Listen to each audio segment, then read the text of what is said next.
जय हिंद। कैसे हैं आप? ठीक ठाक। चलिए, तो आज के क्लास में 6 और 7 है। इस टाइप के क्वेश्चन हमने पिछले चैप्टर में भी आपको बताया था, ठीक है ना। और इस चैप्टर में बिल्कुल सेम ही आ गया, तो एक बार फिर से रिवाइज करा देते हैं, ठीक है ना। इसके बाद आगे चलते हैं। देखिए क्या कह रहा है कि ए और बी की मासिक आयों का अनुपात 5:4 दे रखा है। यानी कि ए और बी कोई दो व्यक्ति हैं, उनके आय मासिक आय यानी कि जो कमाते हैं प्रति महीना उसकी उनके आयों का अनुपात यानी रेशियो जो दे रखा है 5:4 दे रखा है। उनका खर्चों का रेशियो जो है 7:5 है, ठीक है ना। और यदि दोनों 3,000 प्रति महीना बचाते हैं, कमाते कितना भी हैं लेकिन बचाते सेम ही हैं, ठीक है ना, तो उनके प्रति महीने मासिक आय ज्ञात करें। बहुत ही आसान सिंपल सा क्वेश्चन है ना। एक चूँकि चैप्टर में हमने बनाया इसको, इस तरह से थोड़ा सा आसान भी होगा। मान लीजिए कि ए की मासिक आय इज इक्वल टू X रुपया और बी की मासिक आय बराबर Y रुपया मान लिए, ठीक ना। अब कह रहा है कि उनका रेशियो जो दे रखा है प्रश्न से लिखेंगे फ्रॉम क्वेश्चन। क्या कह रहा है कि उनके आयों का रेशियो जो दे रखा है यानी कि X/Y हमने माना है, लेकिन प्रश्न में दिया है 5:4, ठीक है ना। तो इसको सॉल्व कर लीजिए एक बार। X/5/4 हो जाएगा। क्रॉस मल्टीप्लिकेशन करते हैं, यदि क्रॉस मल्टीप्लिकेशन करते हैं तो क्या आ जाएगा बबुआ? हो जाएगा इससे इसमें गुना, इससे इसमें गुना, यानी कि 4X is equal to 5Y। 5Y को इस साइड ले आइए, तो 4X minus 5Y is equal to कितना? 0। इक्वेशन हो गया फर्स्ट। अब कह रहा है कि उनका खर्चों का अनुपात जो है 7:5 दे रखा है। तो पहले देख ही लीजिए खर्चा क्या है कि ए और बी की बचत कितना है बबुआ? 3,000 प्रति महीना। कितना है? जिसमें प्रत्येक की बचत है 3,000 प्रत्येक, सभी बचाते हैं, ठीक है ना। तो खर्चे का अनुपात क्या हो जाएगा? खर्च कितना हो जाएगा? खर्च किसका? ए की खर्च कितना हो जाएगा बबुआ? कमाते हैं 100 रुपया, अब बचाते हैं 3,000, तो टोटल खर्च हो गया इतना रुपया। बी की खर्च कितना हो जाएगा भाई? Y minus 3,000। जो हमने पिछले चैप्टर में बनाया था वो बचत था उसमें 2,000, ठीक है ना। इसमें 3,000, बाकी सब सेम ही है, ठीक। अब देख लीजिए अगेन फ्रॉम क्वेश्चन लिख लीजिए। अगेन फ्रॉम क्वेश्चन क्या कह रहा है कि उनके खर्चों का रेशियो दे रखा है 7:5। तो हमने खर्चा इतना निकाला है दोनों का अलग अलग, यानी कि X माइनस 3,000 रेशियो में दे रखा है, तो हमने रेशियो भी लिखेंगे इस तरह से, इज इक्वल टू 7:5। यही दे रखा है ना। अब इसको सॉल्व कर लीजिए। X माइनस 3,000 Y हो जाएगा Y minus 3,000 is equal to 7/5। Cross multiplication फिर से करेंगे, इसमें क्रॉस मल्टीप्लिकेशन करेंगे तो हो जाएगा क्या? 5 इंटू X माइनस 3,000 और 7 इंटू Y माइनस 3,000। अब सोल्व कर लीजिए इसको। 5X पंथी 15,000 हो जाएगा, 7Y और 70×21,000, ठीक है। अब इसको X और Y वाले को एक साइड ले आइए, तो 7Y प्लस माइनस में हो जाएगा, और माइनस 21,000 तो पहले दे रखा था उसमें हो, और ये 15,000 जा कर के उधर जुड़ जाएगा बबुआ। तो हमारा आ गया 5x minus 7y is equal to घटेगा तो कितना -6000। इक्वेशन सेकेंड हो गया बबुआ, ठीक है ना। अब क्या करना है, या तो आप लुप्तीकरण से बनाइए, ठीक है ना, या तो आप ब्रजगुणज से बनाइए, या तो आप प्रतिस्थापन मेथड से बनाइए, आपको जो मर्जी है सो कीजिए, ठीक है ना। चलिए अब क्या कर एलिमिनेशन मेथड से बनाएंगे, क्या से, तो लिखेंगे समीकरण फर्स्ट। देखिए एलिमिनेशन में क्या है कि यहाँ पे देखिए 5 है और यहाँ पे 7 है। हमने y को मान वैल्यू, सबसे पहले x का वैल्यू हम बराबर करते, छोड़ो y का काम खत्म करो। x में देख लीजिए x का गुणांक जो है यहाँ 5 है, यहाँ 4 है, तो समीकरण फर्स्ट में 5 से गुना करना पड़ेगा, 4 × 5 = 20 हो जाएगा। और समीकरण सेकेंड में 4 से क्या गुना करके क्या करने पर घटाएंगे, चूँकि दोनों का घटाने पर, क्यों, चूँकि दोनों का प्लस प्लस है, चिन्ह जो है प्लस प्लस, ये साथे साथे देखते रहना है, ये अप्लाई करते रहना है, प्लस माइनस होगा तो, ठीक है ना। तो मल्टीप्लाई कर दीजिए इसको 5 से, इसको मल्टीप्लाई कीजिए 4 से, 5 से गुना कीजिएगा तो 4 × 5 = 20, x हो जाएगा, यहाँ चल रहा है अभी, और 50 25 y हो जाएगा इज इक्वल टू 0। अब इसमें गुना है 4 से, तो 4 × 5 कितना 20x, और 7 × 5 कितना 7 × 28, y इज इक्वल टू -6000। तो 4 से गुना कीजिए, 6 × 4 का कितना 24000, ठीक है ना।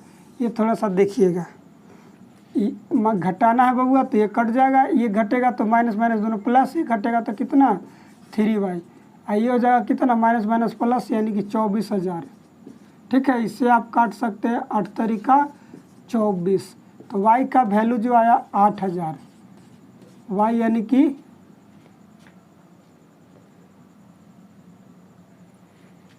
कि किसका, b की आय है, ठीक है ना। अब पुट कर दीजिए, put y is equal to 8000 in equation कहाँ फर्स्ट लिख लीजिए, फर्स्ट में रख दीजिए, फर्स्ट मान लीजिए ये है। y का वैल्यू हमारा है 4x ऐसी रहेगा 5, y की जगह कितना है 8000 इज इक्वल टू कितना 0। अब इसको इस तरह से लिख लीजिए, वो 8 कितना 8 × 5 = 40000 हो जाएगा, ठीक है।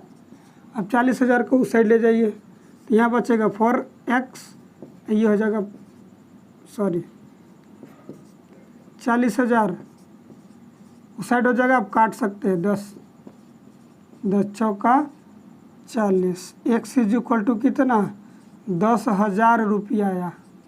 एक कमाता है 8000 और दूसरा कमाता है 10,000, ठीक है। तो हेंस में आप लिख सकते हैं कि एक की मासिक आय जो है बबुआ 10,000 रुपया आया, ठीक है ना। और बी की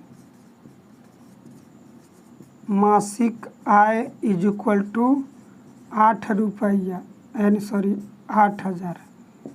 आंसर उसमें था, आया हुआ था कितना 18 और 14,000 था शायद आंसर, नहीं पिछले के चैप्टर में। ये जो दे रखा रेशियो उसको समझ लीजिए कि पहले कह रहा है, जिस तरह से कह रहा है। सबसे पहले समीकरण बनाते समय यह ध्यान रखिए कि दोनों जो दो व्यक्ति हो या दो कोई भी दो समान हो या कोई दो चीज़ें हैं, उसको x और y में सबसे पहले मानना है। x y में मानिए, आप mn में मानिए, जो आपको इच्छा है कर लीजिए। तो ये सब में कॉमन रहेगा कि मान लीजिए कि मासिक आय उसका x रुपया है और दूसरे का y रुपया, दोनों का रेशियो दे रखा था तो हमने रेशियो बना लिया। फिर कह रहा था कि पहले खर्चे हमने उसकी बचत तीनों, ये 3000 जो है दोनों बचाते हैं प्रति महीना, तो 3000 जब कमाते हैं मान लीजिए 100 रुपया और 3000 बचाते हैं तो खर्चा कितना करते हैं भाई, तो जितना कमाते हैं उतना में 3000 घटा देंगे। तो हमने घटा दिए, खर्चा आ गया। अब कहता था कि खर्चे का रेशियो दे रखा था तो हमने खर्चे का रेशियो पे बैठा दिया 7:5, और इस समीकरण को क्रॉस मल्टीप्लिकेशन करके दूसरा समीकरण निकाल लिया और दूसरा समीकरण निकाल करके फिर एलिमिनेशन मेथड से सॉल्व कर लिया, काम हो गया ख़त्म। ठीक है, चलते हैं अब नेक्स्ट में देखिए, ये भी हम चैप्टर पिछले चैप्टर में हमको आपको बताए थे, उसमें था, इसमें दे रखा है स्कूटर के भाड़े का नियत, उसमें था छात्रावास में क्या था, छात्रावास में एक भाग नियत था और दूसरा खाना पर निर्भर करता था कि वो कितना दिन तक खाता है। इसमें भी वही चीज़ है सेम, बशर्ते थोड़ा सा लैंग्वेज चेंज कर दिया है। देखिए क्या कह रहा है, एक स्कूटर के भाड़े में नियत भाड़ा, एक भाड़ा नियत है, आप स्कूटर पर चढ़ गए हैं तो आपको एक भाड़ा आपको देना ही पड़ेगा। कहीं जा रहे हैं मान लीजिए, ठीक है ना, कहीं जा रहे हैं तो स्कूटर पर चढ़ गए हैं, ऑटो रिक्शा पे चढ़ गए हैं तो आपको जैसे कि जाना है, जैसे अब 10 रुपया किराया है प्रति किलोमीटर, 10 रुपया क्या है प्रति किलोमीटर, यदि आपको भाड़ा एगो मान लीजिए है कि 1 किलोमीटर चलिएगा तो 10 रुपया लगेगा, लेकिन उस पर चढ़िएगा तो कहता है कि 5 रुपया आपको एक्स्ट्रा देना पड़ेगा, ये जो टैक्सी का मान लीजिए कि टैक्स है चाहे जो भी हो। 1 किलोमीटर चलिएगा तो 10 रुपया प्लस 5 रुपया, 2 किलोमीटर चलिएगा तो 10 दूनी 20 रुपया प्लस 5 रुपया, जो है 5 रुपया आपको देना ही पड़ेगा। ठीक है, इस पर निर्भर करता है कि आप कितने किलोमीटर जाते हैं। यही चीज़ यहाँ पर हमने समझा, यही क्वेश्चन आपको कह रहा है बनाने के लिए। ठीक है ना, तो सबसे पहले देख लीजिए, कह रहा है कि एक स्कूटर के भाड़े में नियत भाड़ा, तो हमने उसको समझा दिया, किलोमीटर पर तय की गई दूरी के भाड़े जुड़े हुए हैं कि आप जितना किलोमीटर दूरी जाइएगा उतना आपको पैसा देना पड़ेगा, और प्लस में जो नियत भाड़ा है वो तो लगेगा ही लगेगा। ठीक है, यदि कोई व्यक्ति 12 किलोमीटर चलकर 45 रुपये और 20 किलोमीटर चलकर 73 रुपये देता है, तो कहता है कि इस कथन को युगपत समीकरण के रूप में, यानी कि ये समीकरण के रूप में व्यक्त करने के लिए बोल रहा है। ठीक है ना, और स्कूटर के नियत भाड़े और किलोमीटर भाड़े अलग अलग निकालना है। बिल्कुल सेम ही है, कोई ज़्यादा वास्ट नहीं है, पिछले चैप्टर में ये हमने आपको सिखाया है। तो मान लीजिए कि स्कूटर का पहले नियत भाड़ा फिक्स है, मान लीजिए नियत फेयर जो है मान लीजिए 100 रुपया है, 100 रुपया आपको देना ही देना है। ठीक है, चढ़ गए टेम्पो पर तो समझ गए, अब बाकी निर्भर करता है कि 1 किलोमीटर जाते हैं या फिर 10 किलोमीटर जाते हैं, समझ गए। नियत भाड़ा तो 100 रुपया है, और लिख लीजिए क्या है,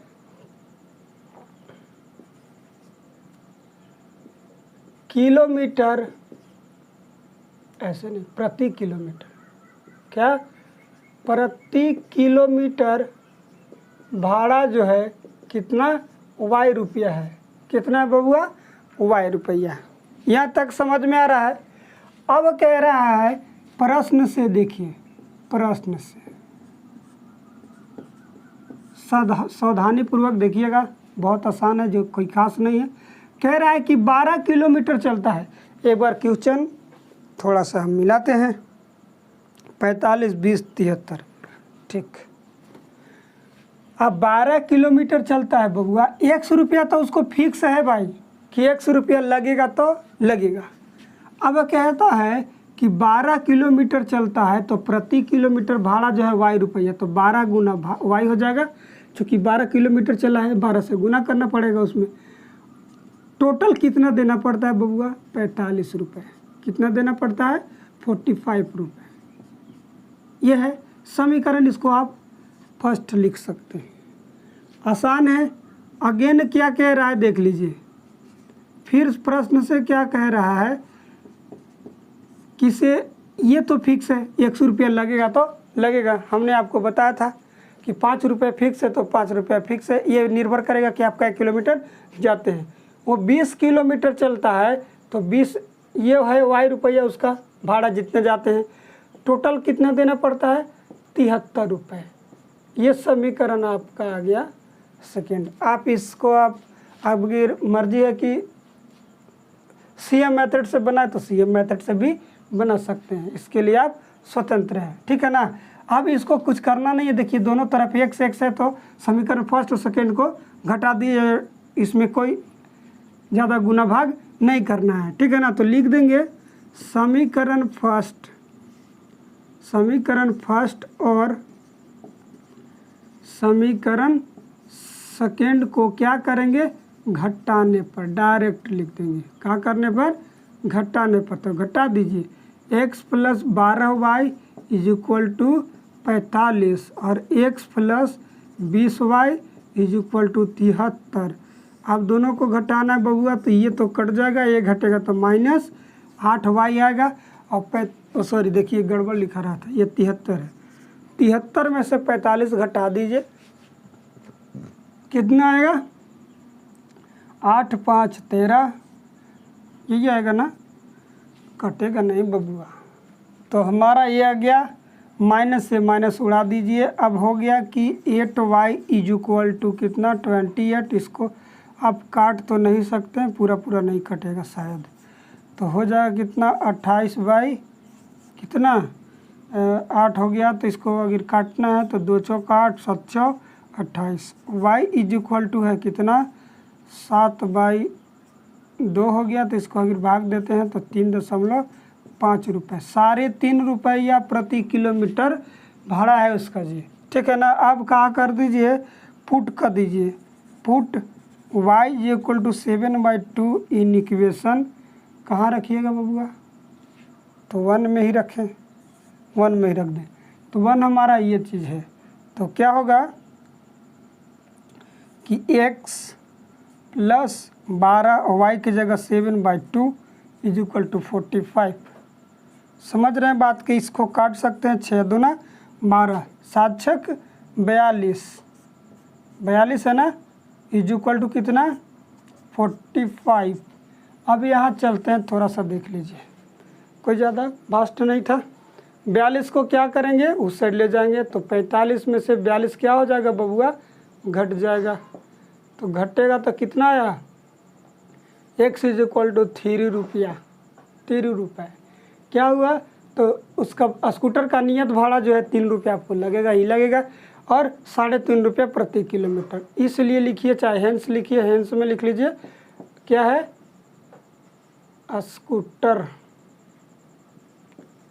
स्कूटर का नियत खराब नहीं है भाई, नियत भाड़ा जो है 3 रुपये, क्या है, 3 रुपये, ये फिक्स है आपको।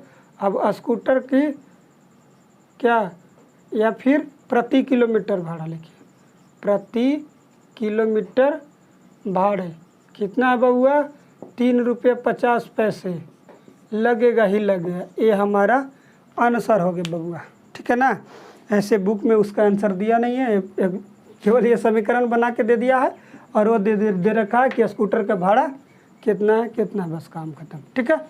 ये चीज़ आपको है। अब ये जो है 5 से 6 से लेकर 7, 8, 9, 10, 11 कहाँ तक है बाबू,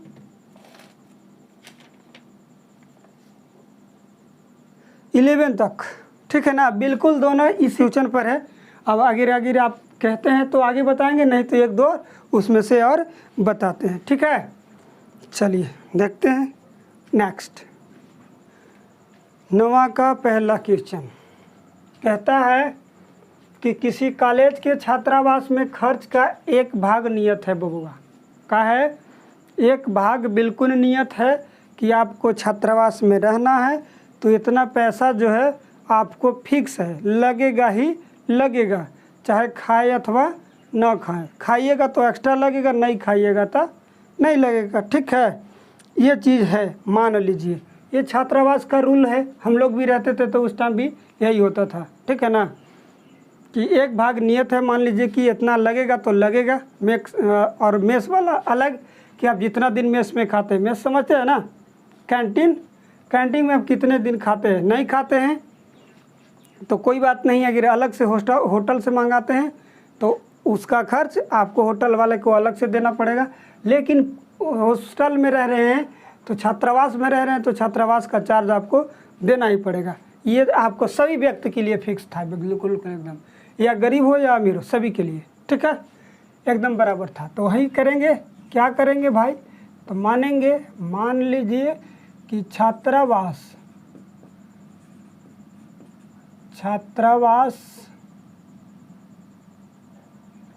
का नियत खर्च जो है 100 रुपया मान लीजिए, तथा प्रतिदिन भोजन का मूल्य भी लिख सकते हैं या खर्च भी लिख सकते हैं, y रुपया मान लीजिए, ठीक ना। आपको 100 रुपया फिक्स है, आप खाएं अथवा न खाएं, मैक्स में खाइएगा तो y रुपया एक्स्ट्रा लगेगा। अब कहता है कि दो छात्र हैं जिसका नाम ए और बी है, 25 दिन भोजन करता है तो 1750 रुपये देता है। कितना देता है, 1750, 1750 रुपये। और जो अगला व्यक्ति यानी कि बी है, 28 दिन भोजन करता है, 1950 देता है, ठीक है। तो खर्च देता है तो दोनों नियत खर्च और प्रतिदिन भोजन का खर्च अलग निकालना है। तो प्रश्न से लिखिए, प्रश्न से, ठीक है ना। प्रश्न से कहता है क्या कि 20 दिन 100 रुपया आपको लगेगा ही, पहले व्यक्ति के लिए हम बना रहे हैं, पहला व्यक्ति 100 रुपया तो आपको लगेगा ही लगेगा। और करते हैं कितना, 25 दिन भोजन करता है तो 25 वाई, यानी कि y रुपया आपको प्रतिदिन का एक खर्चा है। तो जैसे कि मान लीजिए कि एक दिन का खर्चा है y रुपया, तो 2 दिन का 2y, 3 दिन का 3y, उसी तरह से 25 दिन का 25y, ठीक ना, 25y। टोटल कितना देना पड़ता है बबुआ, 1750 रुपये। एक समीकरण बन गया, कितना बना, एक समीकरण। अगेन क्या कह रहा है, फिर प्रश्न से कह रहा है कि x तो आपको फिक्स ही है, दूसरा व्यक्ति के लिए एक बी के लिए 28 दिन भोजन करता है, उसको 1900 रुपया देना पड़ता है। ये हो जाएगा समीकरण सेकंड। ध्यान से देखिएगा, आसान है बिल्कुल, कोई ज़्यादा खास नहीं है। अब इसमें क्या करना है वही चीज़ कर दीजिए, समीकरण फर्स्ट और सेकंड को घटा लें और आंसर ख़त्म। अब लिखेंगे समीकरण फर्स्ट, चूँकि x देखिए दोनों तरफ है, इसमें एलिमिनेशन में ज़्यादा भार नहीं है, गुना करने में थोड़ा सा भार होता है। तो मान लीजिए थोड़ा सा इसमें कुछ नहीं करना, डायरेक्ट घटा देना है। समीकरण फर्स्ट और सेकेंड को क्या करेंगे, घटा देंगे। समीकरण सेकेंड को क्या करेंगे, घटाने पर लिखेंगे, घटा दीजिए। तो x plus 25y is equal to 1750 और x plus 28y is equal to 1900 रुपये। अब दोनों को घटा दें बाबू, तो ये कट गया, ये घटाइएगा तो माइनस कितना आएगा बबुआ, 3y, चूँकि 25 बड़ा छोटा है, ये भी घटेगा तो 150 शायद आएगा, 150 आएगा ना, वो भी माइनस में। तो माइनस से माइनस काट दीजिए, इसको काट सकते हैं, 50 तिया 150। तो y का वैल्यू जो है 50 रुपये, यानी कि भोजन का खर्च जो है 50 रुपया आपको लगेगा। कितना, 50 रुपया। और उसी हिसाब से अगर किए होंगे 25 दिन भोजन, तो 50 के हिसाब से उसको गुना कर दीजिए। 25 गुना कितना, 50, 25 पचे 25 से 1250 रुपये तो उसको खाने का केवल लगा, और टोटल खर्चा 1750 है। तो पहले लिख लीजिए, अब पुट कर दीजिए, या y का वैल्यू लिखिए, y का मान हिंदियों लिख देते हैं, समीकरण फर्स्ट में रखने पर। तो रख दीजिए बबुआ।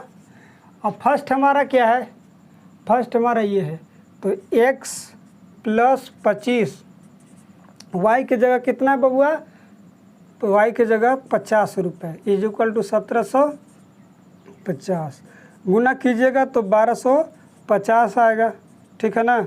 अब 1250 1750 में जा कर के क्या करेगा, घट जाएगा।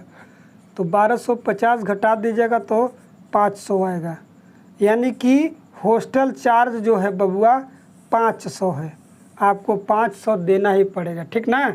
इसलिए लिखिए छात्रावास का क्या है, नियत खर्च जो है बबुआ 50, यानी कि 500 रुपया, ये हॉस्टल चार्ज है। अब प्रतिदिन भोजन मूल्य जो है कितना है बउआ, 50 रुपये आपको देना ही पड़ेगा। खाते हैं तो 50 रुपये प्रतिदिन के हिसाब से देना पड़ेगा। समझ गए बात के?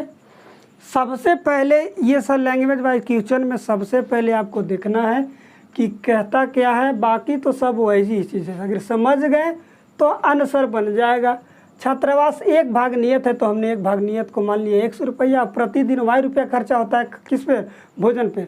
तो कहता है कि 25 दिन भोजन करता है, हमको x तो ये आपको नियत भाड़ा है, नियत खर्च है, ये आपको लगेगा, या फिर गरीब हो या अमीर हो, सबके लिए, सभी के लिए। हमारा भी हम लोग जब पढ़ते थे हॉस्टल में सेम था, इस तरह से ही ऐसे ही चलता था। ठीक है ना। गला खराब है थोड़ा सा, क्या है, ये भाड़ा आपको फिक्स था, रहता था कि आपको हॉस्टल चार्ज इतना लगेगा तो लगेगा, है ना। ये चीज़ अलग है। और ये जो आपको ऊपर निर्भर करता है कि कितना दिन आप खर्च करते हैं, कितना दिन भोजन लेते हैं, 25 दिन लेते हैं या फिर 26 दिन लेते हैं या 28 दिन लेते हैं, आप पर निर्भर करता है। तो 50 रुपये के प्रति हिसाब से आप इसमें चेक भी कर सकते हैं, इसमें चेक कर सकते हैं। एक बच्चा क्या कहता है कि 25 दिन, तो 25 गुना कितना, 50, ये प्रति रुपया ही खर्चा है, टोटल प्लस 500 जोड़ दीजिए, इसे गुना कर दीजिएगा तो 1250 आएगा।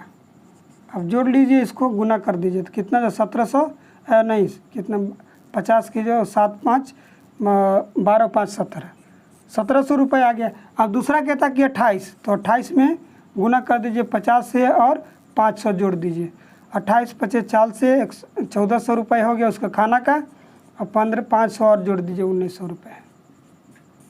दोनों आगे सेम है। चलिए, इस तरह से जांच करने का भी टेस्ट है। अगर कह दे कहीं टेस्ट करके बताएं तो टेस्ट कर लीजिएगा इस तरह से। समझ गए बात के? 9 का 1 तक बता दिए, ठीक है ना। दूसरा बिल्कुल सेम है, ठीक। और 10वां भी उसी तरह से है। कह रहा है कि किसी परिवार का मासिक खर्च पर 1 भाग नियत है। 1 भाग मान लीजिए कि नियत है, मान लीजिए कि 1 भाग फिक्स है तो फिक्स है, इतना खर्चा है तो है। या फिर ये पर निर्भर करता है कि आपको दाल चावल लेना है, तो दाल चावल के लिए हमको 3000 रुपये प्रति महीना खर्चा होता है, तो खर्चा होता है। अब एक दूसरा भाग इस पर निर्भर करता है कि क्या, कि मेस में खाने के संख्या पर निर्भर करता है। ये 3000 मान लीजिए, इसके बाद कितने व्यक्ति खाते हैं। अगर मान लीजिए कि कभी हमने 5 व्यक्ति हमने अगर परिवार में है, तो कभी आ गए 6, कभी 7, कभी 10, इस तरह से निर्भर करता है। तो कहता है कि 2 आदमियों ने कुल मासिक खर्च 3900 रुपये तथा 5 आदमियों ने 7500 रुपये। घर का किराया प्रति व्यक्ति महीने का भोजन का खर्च निकाल दीजिए। बिल्कुल सेम है। 2 व्यक्ति थे, कुल खर्च, और 5 व्यक्ति हैं तो वो खर्च जो है 7500 रुपये में बढ़ गया। ठीक है ना। तो यदि अगर बनने लायक होगा तो बना लीजिएगा, आपको अगर समझ से होगा तो, नहीं तो बताते हैं फिर नेक्स्ट क्लास में। ठीक है। और 11 बिल्कुल सेम ही है। 11 भी ऐसी तरह से बनाने की कोशिश कीजिएगा। आपका होमवर्क रह गया कितना, तो 6 7 हमने बता दिया, 8 को छोड़ दिया है होमवर्क। ठीक है ना। 8 को छोड़ दिया, 9 का दूसरा और 10वां और 11वां, ये आपका होमवर्क रह जाएगा। ठीक है। हाँ, यही 4 क्वेश्चन जो है आपका होमवर्क है। 3 क्वेश्चन हमने बता दिया टाइप 3 से, ठीक है ना, टाइप 2 से।